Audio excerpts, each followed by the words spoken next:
శ్రీదేవి శ్రీ విద్యాపీఠం వ్యవస్థాపకులు శ్రీ రాజశ్యామల సహిత దశమహావిద్య స్వర్ణ దేవాలయ సంకల్పకర్త బ్రహ్మశ్రీ తేరాల సుబ్రహ్మణ్య శాస్త్రి గారు వ్యాపారం మొదలుపెట్టాలన్నా మొదలుపెట్టిన వ్యాపారం అభివృద్ధి జరగాలన్నా అమ్మవారి దీవెన ఎంత ముఖ్యమో మన ఐ డ్రీమ్ ప్రేక్షకుల ముందుకొచ్చి పంచుకుంటున్నారు. శ్రీమాత్రే నమః. శ్రీ రాజశ్యామల సహిత దశమహావిద్య స్వర్ణ దేవాలయ నిర్మాణ మహాసంకల్పం సన్నిధానం నుండి మీ తేరాల సుబ్రహ్మణ్య శాస్త్రి. ఈరోజు ఎంతోమంది భక్తులు వాళ్ళకు ఉండబడేటువంటి ఒక సమస్యల గురించి పదే పదే ఫోన్లు చేస్తూ ఉన్నారు. ఏమిటయ్యా వాళ్ళు అంటే, స్వామి నేను ఎంతో కష్టపడి ఒక బిజినెస్ స్టార్ట్ చేశాను, కొంతకాలం బాగా నడిచింది, ఈరోజు ఒక స్థాయిలోకి వెళ్ళిన తర్వాత సడన్గా ఏమైందో తెలియదు, రోజు ఏదో ఒక సమస్యతో సతమతం అవటము, బిజినెస్ పూర్తిగా లాస్లో నడుస్తూ ఉంది, ఇంకా ఇది తప్ప వేరే దారి లేదు. ఇప్పుడు నేను ఈ స్థితిలో ఉంటూ ఇంకొక దాన్ని ఇంతకాలం ఈ బిజినెస్ చేసి ఇంకొక దాంట్లో అనుభవం లేని దాంట్లోకి వెళ్ళి ఏ విధంగా నా జీవితాన్ని ముందుకు తీసుకొని వెళ్ళాలో కూడా నాకు అర్థం కావట్లేదు. ఒక్కోసారి అనిపిస్తుంది ఇంకా నేను చేసినంత వరకు చేశాను, ఈ ఆర్థిక ఇబ్బందులు కావచ్చు, లేకపోతే ఇంకోటి కావచ్చు, ఇక నేను తట్టుకునేటువంటి పరిస్థితి లేదు అనే మనోధైర్యాన్ని కోల్పోతూ ఎంతోమంది ఫోన్లు చేస్తూ ఉన్నారు. వీటికి కారణం ఎవరైనా ఏదైనా చేతబడి చేశారా, లేకపోతే ఇంకా ఏదైనా ప్రయోగాలా, లేకపోతే ఏంటి అని ఒకటి గుర్తుపెట్టుకోండి. ముందు మన నిర్లక్ష్యం. ఒక ప్రణాళిక వేసుకొని పర్ఫెక్ట్గా ఉన్నప్పటికీ కూడా ఎంత పర్ఫెక్ట్గా ప్లాన్ చేసి సినిమా తీసినప్పటికీ కూడా కొన్ని సినిమాలు హిట్ అవుతాయి, కొన్ని సినిమాలు ఫట్ అవుతాయి. అసలు దాని గురించి కొత్తగా చెప్పక్కర్లా. వాళ్ళు ఎంతో ప్రీ ప్లాన్డ్గా ఒక సినిమా తీసేటప్పుడు ఎంతో వ్యూహాత్మకంగా తీసినప్పటికీ కూడా అది కొన్ని సినిమాలు అద్భుతంగా తక్కువ బడ్జెట్తో కూడా ఎక్కువగా లాభాలు పొందినటువంటి ఉంటాయి. అంటే ఇది సినిమాలతో ఎందుకు పోలుస్తున్నాను గురువుగారు అని అంటే, ముందు మనం ఒక ప్రణాళిక వేసుకొని చేసే దాంట్లో ఏమైనా లోపాలు ఉన్నాయా చెక్ చేయండి ఫస్ట్. ఆ తర్వాత మనమంతా కరెక్ట్గానే ఉన్నాము అనటానికి ఛాన్సే లే. ఎందుకంటే ఎక్కడో ఏదో లోపం ఖచ్చితంగా జరిగి ఉంటుంది. ఇప్పుడు మరి ఆ లోపాన్ని సరిదిద్దుకొని ఇప్పుడు నేను ముందుకెళ్ళేది ఎట్లా గురువుగారు?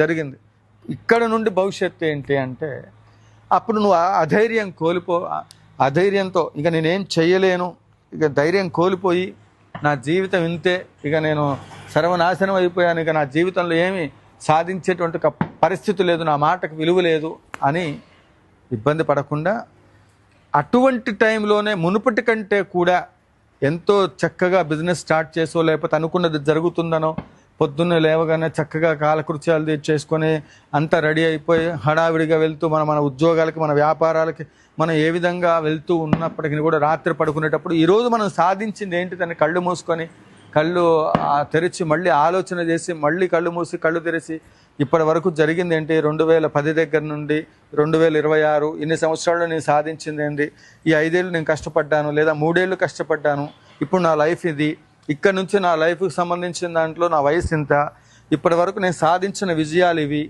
ఇక్కడ నుంచి నేను ఇంత కష్టపడితే ఇది ఇట్లా రాగలిగింది, ఈ స్థితిలో ఇప్పుడు నేను మైనస్లో ఉన్నానా ప్లస్లో ఉండాలంటే నేను ఏమేమి యాక్షన్స్ తీసుకోవాలా, ఈ మైనస్లోకి వెళ్లకుండా ఎలాంటి జాగ్రత్తలు తీసుకోవాలా, ప్లస్ ఏంటి మైనస్ ఏంటి, వాటిని ఏ విధంగా నా మైండ్ని కంట్రోల్లో పెట్టుకోవాలా. ఒక అయ్యప్ప స్వామి దీక్ష చేయటము ఎంత ఇదిగా పెట్టుకుంటామో, జీవితం అనే దీక్ష మన జీవిత లక్ష్యం కోసం ఒక దీక్షగా మనం ఒక ప్రణాళిక పెట్టుకొని మనం ఒక కట్టుబాట్లు ఏర్పాటు చేసుకొని తద్వారా ముందుకు వెళ్ళేటువంటి ఒక ప్రయత్నాలు చేస్తే ప్రతి వాళ్ళ లైఫ్ అద్భుతంగా ఉంటుంది. ఇలా అన్నీ చేశాం గురువు గారు, మీరు చెప్పినవన్నీ, మీరు కొత్తగా ఏం చెప్పక్కర్లేదు మోటివేషన్ వీడియోలాగా. కానీ మీరు ఏం చెప్పదలుచుకున్నారు అమ్మవారి గురించి అంటే, మిమ్మల్ని ఇంత టైం వేస్ట్ చేయనివ్వదు.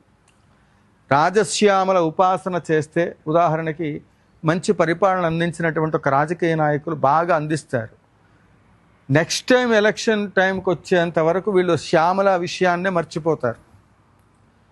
అప్పుడు ఏమైపోతుంది, రాజులు పూర్వకాలంలో శ్యామల అమ్మవారి సాధన నిరంతరం చేసేవాళ్ళు.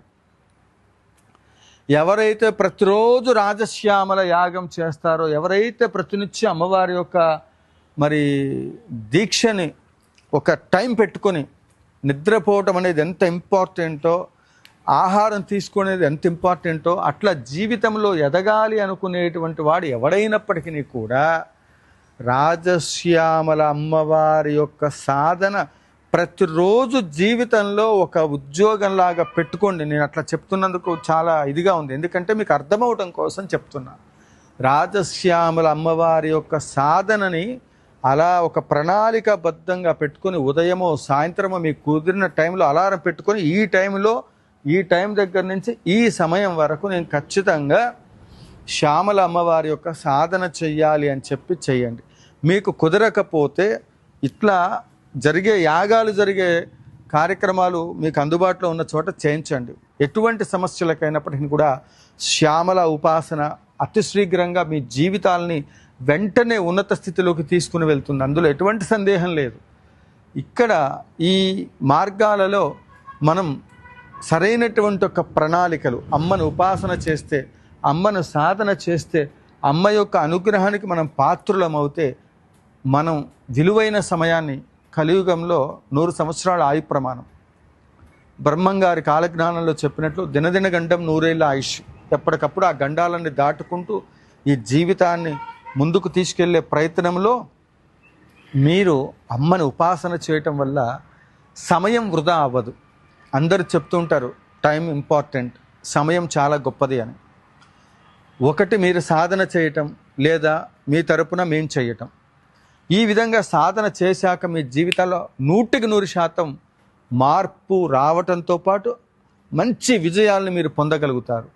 శ్యామల ఉపాసన చేసేటువంటి ఒక రాజకీయ నాయకులు రాజకీయాల్లో ఇవాళ మంచి పరిపాలన అందించిన తర్వాత నెక్స్ట్ టైం ఎందుకు వాళ్ళు మంచి పరిపాలన ఇచ్చినప్పటికీ కూడా ఎందుకు రాలేకపోతూ ఉన్నారు? మంచి పరిపాలన ఇచ్చినటువంటి ఒక రాజకీయ నాయకులు ఇట్లనే అమ్మవారి పూజ చేసిన తర్వాత అంటే, ఒకసారి ఎలక్షన్లో నిలబడే ముందు ఆ సమయంలో శ్యామల ఉపాసన చేయాలంటే వచ్చే ఎలక్షన్లో నిలబడాలి, నేను ఈ అభ్యర్థిగా, ఒక ఎమ్మెల్యేగా, ఒక మంత్రిగా, ఒక ముఖ్యమంత్రిగా, ఒక ప్రధానమంత్రిగా ఇలా అవ్వాలి, ఈ సంకల్పం ఆ స్థాయిలో ఉండబడే కోరికలు కలిగినటువంటి వాళ్ళ కోసం చెప్తున్నా సుమా.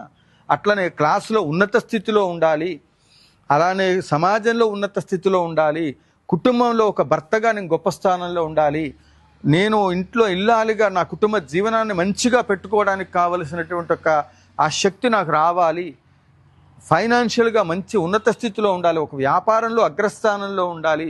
ఇలాంటి వాళ్ళందరూ కూడా చేయవలసింది శ్యామల ఉపాసన. దీని ద్వారా ఈ సాధన చేస్తే వచ్చే ఎలక్షన్లో నిలబడే క్యాండిడేట్ ఎవరైతే ఉన్నారో అభ్యర్థి, అప్డేట్ దగ్గర నుంచి శ్యామల ఉపాసన అప్పటికి చేస్తే కానీ గంటకు 300, 2 గంటలకు 600, 4 గంటలకు 1200 సార్లు చేయగలిగితే రోజు మొత్తంలో ఆ ఎలక్షన్ టైంకి వచ్చేసరికి కనీసం ఒక 10,000 అయినా రాజశ్యామల అవుతుంది. రాజశ్యామల మాలా మంత్రం పెద్దది అది. ఎలక్షన్ ముందు పెట్టుకొని రాజశ్యామల పూజారులు ఎక్కడున్నారు, సాధన చేసేవాళ్ళు ఎక్కడున్నారు, 4 ఇటుకరాళ్ళు ఎక్కడున్నాయి, 4 సమిధులు ఎక్కడున్నాయి అన్నీ తెలిసి హోమగుండంలో పోసేసి స్వాహ అంటే మనకే ఎన్ని తెలివితేటలుంటే అమ్మవారికి ఎంత ఉండాలి. అమ్మవారు జగత్తరని లోకైక పావని. కాబట్టి అవసరం కోసం భగవంతుడి దగ్గరికి వెళ్ళి అవసరాంతే విసర్జితాన్ని జనాలను వదిలేసినట్టు అమ్మవారిని వదిలేస్తానంటే దేవతా శాపాలు వస్తాయి. అందువల్ల మరి ఏవి చేయలేనటువంటి వాడు ఎలక్షన్లో నిలబడితే కూడా విజయాలు సంప్రాప్తం అయినటువంటి వాడు ఉన్నాడంటే అది యోగం. నేనేమంటున్నా, యోగం లేని వాడికి కూడా యోగం ఇచ్చేటువంటిది రాజశ్యామల. చాలామంది ఈ మధ్య చెప్తున్నారు యోగం ఉన్నవాడికే రాజశ్యామల యాగం చేస్తే ఫలితం వస్తుంది. అలాంటప్పుడు ఆయన భగవంతుడు అనరు. యోగం లేనివాడిని కూడా, దరిద్రుణ్ణి కూడా ధనవంతుడిగా మార్చే శక్తి అమ్మవారికి ఉంది. కాబట్టి శ్యామల ఉపాసనలో ఎంతోమంది గొప్ప స్థాయిలో ఉన్నారు. మీరు కూడా శ్యామల ఉపాసన చేసి పరదేవతా కృపకు పాత్రులు కావాల్సిందిగా మనవి చేస్తూ, అమ్మ దగ్గరికి మీరు కోరిక తీరాకే రండి. నేను ఎవరికి చెప్పినా అదే చెప్తాను, అమ్మవారికి సంకల్పం చేసుకోండి, అమ్మ నాకు ఈ కోరిక ఉంది తీరాక వస్తానని. డబ్బుండి చేయించగలిగేటువంటి వాళ్ళు, శక్తి ఉంది యాగాలు చేయించండి. ఏది లేనటువంటి వాళ్ళు పౌర్ణమి అమావాస్య రోజు రండి, తీర్థప్రసాదాలు అవన్నీ ఉచితంగా ఇచ్చి పంపిస్తూ ఉన్నాం. మరిన్ని విశేషాలకు కింద స్క్రోల్ అవుతున్న నెంబర్ని సంప్రదించండి. మీ తేరాల సుబ్రహ్మణ్య శాస్త్రి.